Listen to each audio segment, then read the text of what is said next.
Hey everybody, it is Daniel here for Mobile Syrup, and today we have the HTC Panache. This just showed up today, and I'm very excited to take a look at it, so let's do it. You have this very unique HTC style boxing. Now the specs of the device are going to be pretty familiar to anybody who's seen the MyTouch 4G series. You don't really need to see what's in the box. It's just basically, you know, the regular stuff. Let's push that to the side. Okay, so you have a 3.8-inch capacitive display. It's running a 1 GHz second generation Snapdragon 8255 processor, 768 megs of RAM. It's running a 1.1 gig of internal storage, 5 megapixel camera with LED flash, and obviously AWS 3G connectivity, which is unique on a Sense phone. I think this is the first AWS Sense phone ever released, so that's pretty cool. This is running Android 2.3.3 with Sense 2.1, and let's take a look at it. So first of all, we have these 4 hardware buttons on the bottom, including this little touchpad here that will be familiar to anybody with the G1 or any of the older Android devices. We don't really have these very much anymore because we rely more on touching the screen for selection now that Gingerbread has better text selection support. On the left hand side we have this very low profile volume rocker, but it's got some nice feedback. We also have a micro USB port. On the bottom we have a microphone. And on the right side we have a dedicated camera button, which is really nice to see. It's halfway down to focus, all the way down to take the shot, and I'll show you that software in a second. We have a 3.5mm headphone jack and a power button on the top.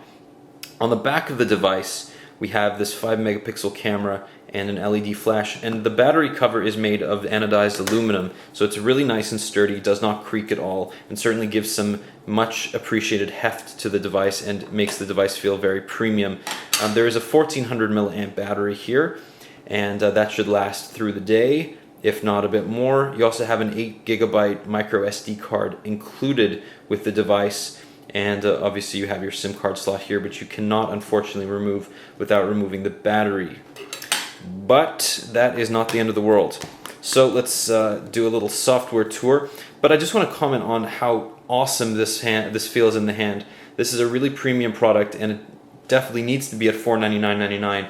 But certainly weighs a little bit more than most plastic Android phones, and certainly weighs a little bit more than the equivalent Nexus S. You see here the Nexus S is a 4-inch device, whereas the Panache here is a 3.8-inch, and you can see the AMOLED screen versus the regular TFT LCD display, and we'll show you that in a second. So just a quick comparison here. Pretty much the same thickness. Back of the device. I really like the Panache, actually. I think that it's got some panache, what can I say?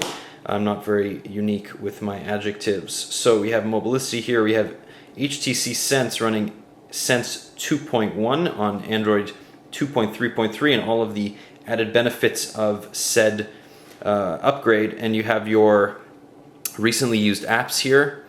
You have your quick settings, which is always appreciated. Just get right in there, and let's show you the About phone here. HTC Sense 2.1 running Android version 2.3.3. This is a new build specifically made for the Panache, and we don't know whether it's hackable yet. I'm sure we will find out if there's enough demand. But obviously we can look at what battery's been used, and this is a cool addition to Gingerbread. You can see the chart of your battery and what's been using it, phone signal, GPS, or different specific apps. So that's that. You also have your cool features such as, let's see here, you can use internet calling, you can disable home country when roaming, so that's convenient. You also have your caller ID stuff there. Let's look at here. So when you turn it to normal, you have the ability to quiet the ring when you pick up the phone. So it'll actually detect it when you pick it up, and it'll quiet the ring because it knows that you're looking at it. It has a pocket mode, which will increase the ring volume when the sensor detects when you're in a pocket. And if you get a phone call, you just flip it over to turn off the speaker. Now these are features that were implemented in Sense 2.1, certainly much appreciated. Now everything else is pretty standard. You get your HTC widgets, you get your helicopter view here where you can pick a different home screen. You have 7 in all. The nice thing also about this phone is the new camera software. You have your standard HTC, you can focus, touch the screen to focus, or you can use this camera button here, halfway down and then all the way. Now photos are taken very quickly. The nice thing as well is that you have this button here to turn it around. So that's me. And it's a VGA front-facing camera, not the best quality, but certainly better than not having one at all. And also here we have the video quality, and you can see that you can record in HD 720p, which is very cool. And the same thing goes here. You just hold halfway down to focus, take the video here, and then you can refocus just like on an iPhone. You can also zoom in while you're recording, which is very convenient.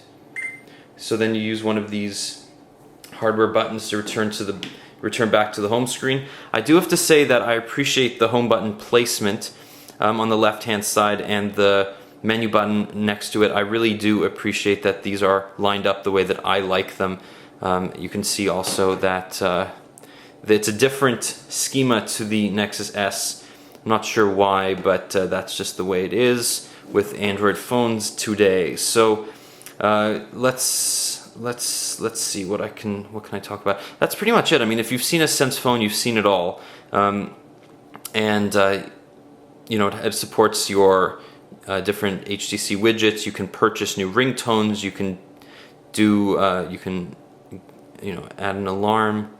I'm reaching here because really, I mean, you don't want to see the software. Everybody's seen Sense. What can I say about the phone? I think that on Mobilicity, this is probably your best bet. The one thing that I would have to comment on is its color reproduction, and that's just when you see it compared here to the Nexus S, you can see.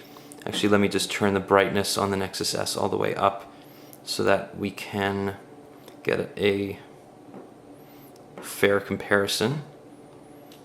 So you see the colors on the Nexus S much more vivid, much brighter. Black levels on the Panache are not great, and certainly if you are a stickler for viewing angles, you can see that color is just, actually that's a white screen. Let's go back here. You can see that color is definitely washed out the more you turn the phone, whereas on the Super AMOLED display of the Nexus S, colors are not only more accurate, but don't wash out as much. Now that's just something you have to keep in mind when you're purchasing the device. There are advantages to having the Panache over the Nexus S. The specs themselves are much better. You have 768 megs of RAM here as opposed to 512, and I could say that the camera is arguably better on the Panache, but honestly I like the phone. I like the camera on the Nexus S. I think overall, if you like Sense, you like the experience that Sense gives you. If you've had another phone on a different network and you're coming, say, from Rogers or Bell or Telus, and you had an HTC phone previously, you'll feel very comfortable going with the Panache. And this is certainly the highest end Android phone available on Mobilicity in terms of actually quality of the hardware. So keep that in mind when you are spending your $500. What do you want? Do you want a developer phone such as the Nexus S, which you can tweak, or do you want the kind of straightforward Sense experience that you get with HTC? So that's just a quick overview of the Panache, and that's on Mobilicity. Thanks so much for watching.